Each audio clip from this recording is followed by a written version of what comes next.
Hello dear student, आप सभी का एक बार फिर स्वागत करते हैं अपने इस यूट्यूब चैनल पे। आज के इस वीडियो में क्लास 10th विज्ञान का 2024 का जो सेट नंबर 7 है उसको स्टार्ट करने जा रहे हैं। ये इसका फर्स्ट लेक्चर है। इसके पीछे मैंने आपको 6 सेट को पूरी तरह से कंप्लीट करा दिया है। यदि अभी तक आपने उन वीडियो को नहीं देखा है तो उन वीडियो को जाकर जरूर देख लीजिए। यदि आप 2025 के एग्जाम में 95 प्लस स्कोर करना चाहते हैं विज्ञान में, तो आपको कुछ नहीं करना है। बस आपको 2024 के जितने सेट है, सर कितने सेट है बाबू, 7 सेट है। 7 सेट बने हैं। यदि इन 7 सेट को आप अच्छे से तैयार कर लिए तो यहाँ से एक भी क्वेश्चन बाहर नहीं जाएगा। 100% है। तो आपको कुछ नहीं करना है, बस इन्हीं 7 सेट को तैयार कर लेना है। पूरे क्वेश्चन को बार बार सॉल्व करना है और इसको तैयार कर लेना है। बस आपने इतना कर लिया तो आपका 95 प्लस स्कोर हो जाएगा 2025 एग्जाम में। ये आपका आखिरी सेट चल रहा है। इसके पीछे मैंने 6 सेट को कंप्लीट कर दिया है। हर एक प्रश्न का उत्तर मैंने लिख कर दिया है। हर एक विकल्प प्रश्न में टिक लगवा दिया है। कौन इंपोर्टेंट है, मोस्ट इंपोर्टेंट है, उसको मैंने ऑलरेडी टिक लगवा दिया है। तो उन वीडियो को जाकर आप जरूर देख लीजिए। ठीक है, चलिए वीडियो को स्टार्ट करते हैं। और वीडियो को स्टार्ट करने से पहले यदि आप हमारे चैनल पर पहली बार आए तो चैनल को सब्सक्राइब कीजिएगा, वीडियो को लाइक और क्या कीजिएगा, एक प्यारा सा कमेंट जरूर कीजिएगा। ठीक है, आपके लिए बहुत ज्यादा मेहनत है बाबू। तो बस आप क्या करना है, एक प्यारा सा कमेंट जरूर कर देना। ठीक है, चलिए आप लोग पहला प्रश्न देखिएगा। पहला प्रश्न क्या है आपका? पहला प्रश्न है उपभाग 1 का कि किसी लेंस से वस्तु का प्रतिबिंब आभासी, सीधा और वस्तु से बड़ा बनता है तो वह लेंस है। ठीक है, मतलब कह रहा है किस लेंस से वस्तु का प्रतिबिंब आभासी, सीधा और वस्तु से बड़ा बनता है। लेंस का बात क्या है आपका? ऑप्शन है पहला उत्तल लेंस, दूसरा है सॉरी पहला है अवतल लेंस, दूसरा है उत्तल लेंस, तीसरा है समतल लेंस, या इनमें से कोई नहीं। ठीक है, तो बाबू आपका जो उत्तल लेंस होता है, इसमें क्या होता है, वस्तु का प्रतिबिंब आभासी, सीधा और वस्तु से बड़ा, ठीक है, वस्तु से छोटा बनता है। ठीक ना, क्या बनता है? वस्तु से छोटा बनता है। ठीक है, क्या बनता है? आभासी बनता है, सीधा बनता है और वस्तु से छोटा बनता है। ऑप्शन नंबर बी क्या हो जाएगा इसका करेक्ट आंसर हो जाएगा।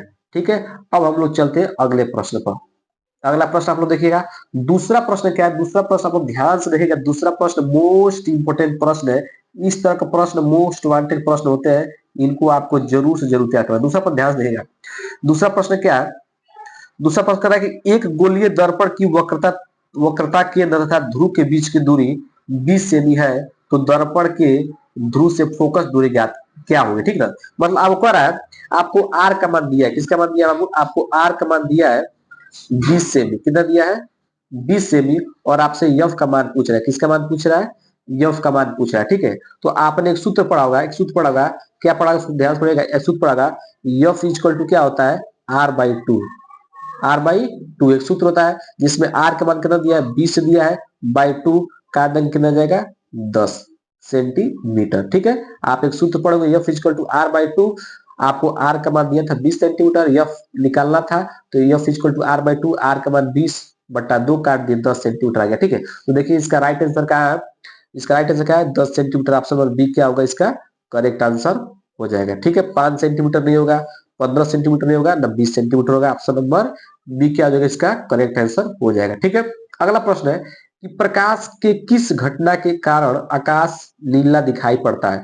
प्रकाश के किस घटना के कारण जो आकाश का रंग होता है वो नीला दिखाई देता है? परावर्तन, अपवर्तन, विक्षेपण या प्रकीर्णन। मोस्ट वांटेड प्रश्न है, मोस्ट इंपोर्टेंट वाला प्रश्न है, कई बार रिपीट हो चुका है ये वाला प्रश्न। ठीक है, पहला ऑप्शन है परावर्तन, अपवर्तन, विक्षेपण या प्रकीर्णन। ठीक है, तो आकाश का जो रंग नीला दिखाई देता है उसका कारण क्या है?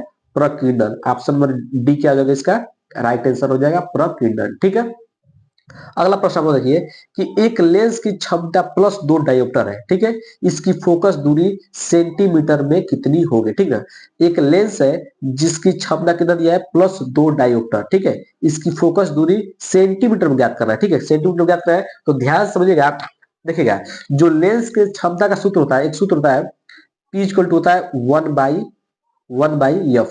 ये सूत्र होता है कब? जब फोकस आपका किसमें हो? मीटर में। लेंस के क्षमता का 2 सूत्र होता है। ठीक है, एक होता है P इक्वल टू 1/f। ये सूत्र तब लगाना है जब आपका फोकस किसमें हो? मीटर में दिया हो। ठीक है, एक और सूत्र होता है P इक्वल टू 100/f। ये कब लगाना है? जब फोकस किसमें हो? सेंटीमीटर में हो। ध्यान से समझिएगा इस प्रश्न को। ठीक है, 2 आपको सूत्र याद रखना है। लेंस की क्षमता का। एक P इक्वल टू 1/f, ये सूत्र तब लगाना है जब का फोकस किस में हो, मीटर में हो।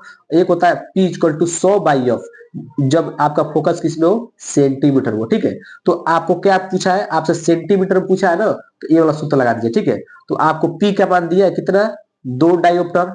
ठीक, ठीक है, आपसे फोकस दूरी पूछ रहा है, तो बस आप फोकस को उधर चलिए, इसको इधर चलिए, तो ये फिजिकल क्या हो जाएगा, यह फिजिकल हो जाएगा 100/P। ठीक है, तो 100 का 100, P का मान कितना दिया है, 2 दिया है, काट देंगे कितना आ जाएगा यहाँ से आपका 50 सेंटीमीटर। ये क्या हो जाएगा आपका आंसर हो जाएगा 50 सेंटीमीटर। ठीक है, आशा करते हैं कि ये वाला न्यूमेरिकल आपको अच्छे से क्लियर हो गया होगा। ठीक है, देखिए 50 सेंटीमीटर आपका ऑप्शन का है पहला, ये प्लस का 50 सेंटीमीटर। ठीक है ना, मतलब 50। ठीक है, माइनस का 50 नहीं होगा, 25 नहीं होगा, माइनस का 25 भी नहीं होगा। ऑप्शन नंबर 1 क्या हो जाएगा इसका राइट आंसर हो जाएगा। ठीक है, चलिए अब पांचवा प्रश्न है। पांचवा प्रश्न क्या है कि फ्यूज तार को निम्नलिखित घरेलू विद्युत वितरण के किस तार के श्रेणी क्रम में जोड़ा जाता है। जो फ्यूज तार है, ये निम्नलिखित घरेलू विद्युत परिपथ के किस तार के श्रेणी क्रम में जोड़ा जाता है। भू संपर्क तार, उदासीन तार या जीवित तार, या इनमें से कोई नहीं। ठीक है, तो इसका राइट आंसर क्या हो जाएगा, ऑप्शन नंबर सी, जीवित तार। जीवित तार के श्रेणी क्रम में जोड़ा जाता है। ठीक है, आशा करते हैं कि ये भी प्रश्न आपको क्लियर हो गया होगा। ठीक है, अब हम लोग चलते हैं 6वां प्रश्न पर। 6वां प्रश्न क्या है कि यदि शक्ति, कार्य तथा समय के मात्रक को क्रमशः x1, x2, x3 से प्रदर्शित किया जाए तो निम्नलिखित में कौन सा संबंध सही है। ध्यान समझिएगा इस प्रश्न को।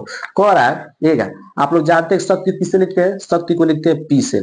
ठीक है, इसका मात्रक क्या है, x1 है। ठीक, ध्यान समझिएगा। और कार्य किससे लिखते हैं, W से, इसका मात्रक कितना है, x2 है। और समय किससे लिखते हैं, T से, इसका मात्रक क्या है, x3 है। ठीक है, आपको इतना दिया है। अब कह रहा है कि इसमें से कौन सा जो संबंध है वो सही है। x1 इंटू x2 बराबर x3, x1 इंटू x3 बराबर x2, x2 इंटू x3 बराबर x1, या x1 into x2 into x3 बराबर 1। ठीक है, तो आपको सूत्र पता होना चाहिए। एक सूत्र होता है W इक्वल टू, एक सूत्र होता है W इक्वल टू, कार्य इक्वल होता है P इंटू T, एक सूत्र होता है। ठीक है, कार्य इक्वल टू क्या आता है, शक्ति गुणे समय। ठीक ना, शक्ति गुणे समय। ठीक है, P equal to, sorry W equal to P into 2, एक सूत्र होता है कार्य का। ठीक है, अब W का मात्रक क्या है, x2। ठीक, शक्ति का मात्रक क्या है, x1। ठीक है, इंटू मतलब गुणा, इंटू लगाइए चाहे डॉट लगा दीजिए, चाहे इंटू, दोनों एक ही है। ठीक है, यहाँ ध्यान समझिएगा। कार्य का मात्रक क्या होगा, x2, आपको यहाँ पे लिखा गया है। ठीक है, शक्ति का मात्रक क्या है, x1, यहाँ पे लिख दिए। ठीक है, समय का मात्रक क्या है, x3। ठीक है, देखिएगा ये वाला संबंध आपको कहाँ दिखाई दे रहा है, वही क्या हो जाएगा, सही हो जाएगा। ठीक है, इस सूत्र सबने लिखा है। ठीक है, तो x2 बराबर, देखिएगा x2 कहीं लिखा है, देखिए यहाँ पर x2 बराबर x1 इंटू x3, देखिएगा x2 बराबर x1 इंटू x3, तो ऑप्शन नंबर बी क्या आ जाएगा इसका राइट आंसर हो जाएगा। ठीक है, x1 इंटू x2 बराबर x3 किस सूत्र से, एक सूत्र होता है W equal to P into T, इसी सूत्र को मैंने यहाँ पर रखा है और यहाँ से आपका राइट आंसर आ गया है।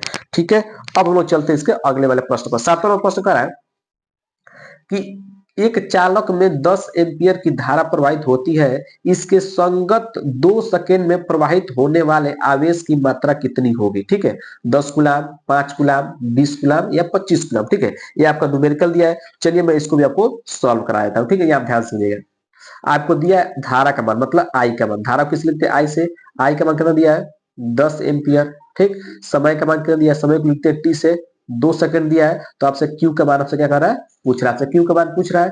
तो एक सूत्र होता है q equal to i into t, एक सूत्र होता है। आवेश का सूत्र होता है q equal to i into t, एक सूत्र होता है। ठीक है, क्यू का मान निकालना है, क्यू को क्यू, आई का मान कितना दिया है 10, और समय का मान कितना दिया है 2, तो क्यू इक्वल टू 10 दूना 20 कूलाम। ठीक है, 20 कूलाम इसका क्या हो जाएगा, राइट आंसर हो जाएगा। ठीक है, देखिए आपका 20 कूलाम कहाँ दिया है, इसका राइट आंसर क्या है 20 कूलाम। देखिए ऑप्शन नंबर सी क्या हो जाएगा इसका राइट आंसर हो जाएगा। ठीक है, तो इस तरह हमने क्या किया, उपभाग 1 के जितने भी बहुविकल्पीय प्रश्न थे सबको मैंने कवर कर दिया है, और जो प्रश्न इंपोर्टेंट है मैंने ऑलरेडी उस पर टिक लगवा दिया है। तो आपको कुछ नहीं करना, ये भी प्रश्न मोस्ट इंपोर्टेंट वाला प्रश्न है, इसको आपको जरूर से जरूर तैयार कर लेना है। ठीक है, और आपका 6ठा नंबर में क्या है, ये भी प्रश्न मोस्ट इंपोर्टेंट है, इसको भी आपको तैयार कर लेना है। ठीक है, तो मैंने जो प्रश्न पर इंपोर्टेंट लगा दिया है उसको आपको तैयार करना ही करना है, इंपोर्टेंट वाला है। ठीक है, अब हम लोग चलते हैं क्या, अब हम इस वीडियो में केवल इतना ही प्रश्न रहते हैं, बाकी हम लोग अगले वीडियो में अगले उपभाग को कवर कर लेंगे। ठीक है।